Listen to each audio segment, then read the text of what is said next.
Saya nak buat nasi pudina. Saya masukkan minyak. Basic saya buat ni adalah basic asal daripada Yaman. So nasi Yaman ni dia pakai minyak zaitun ataupun minyak. Dia tak pakai minyak sapi. And dia tak pakai susu. Kalau susu tu mostly nasi biryani dia come from India. Ataupun dia pakai yogurt. Ini macam ni je Yang saya dah masukkan minyak.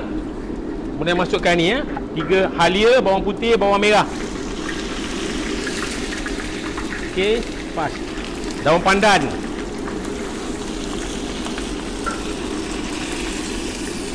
Okey. Daun pudina. Okey. Kismis. Simpan.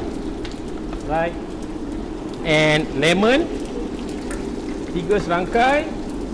Kulit kayu manis. Bunga lawang buah pelaga. Bagi saya bunga cengkeh. Lemon kena thin slice. So masa kita goreng ni tadi kena transparent, kena betul-betul masak.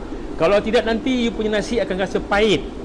Sebab tu kalau kita buat nasi, buat apa, masukkan halia ke, bawang putih ke, betul-betul dia kena naikkan aroma. Kalau tak naikkan aroma, makanan kita rasa macam bitter, macam pahit. Nak bagi wangi lagi, kita masuk ni bunga cengkeh.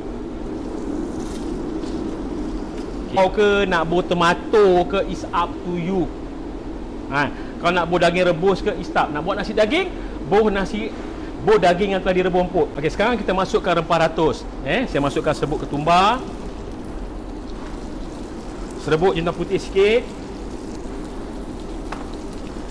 Serbuk jintan manis. And serbuk kunyit. Okey. Kalau nak sedap lagi, you boleh masuk saffron.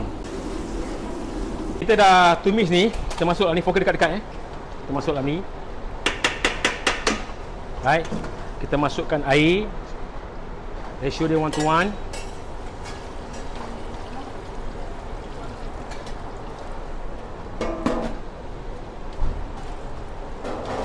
Okey. Kita kacau dulu.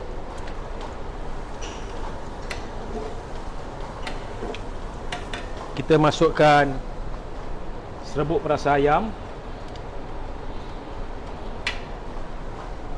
Masukkan garam 1, 2, 3, 4, 5.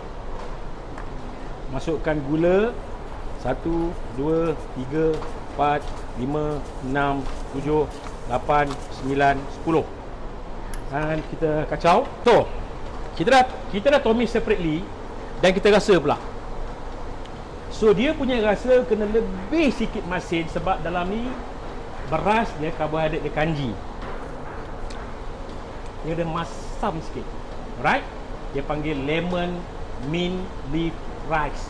Alright? Okey, rasa.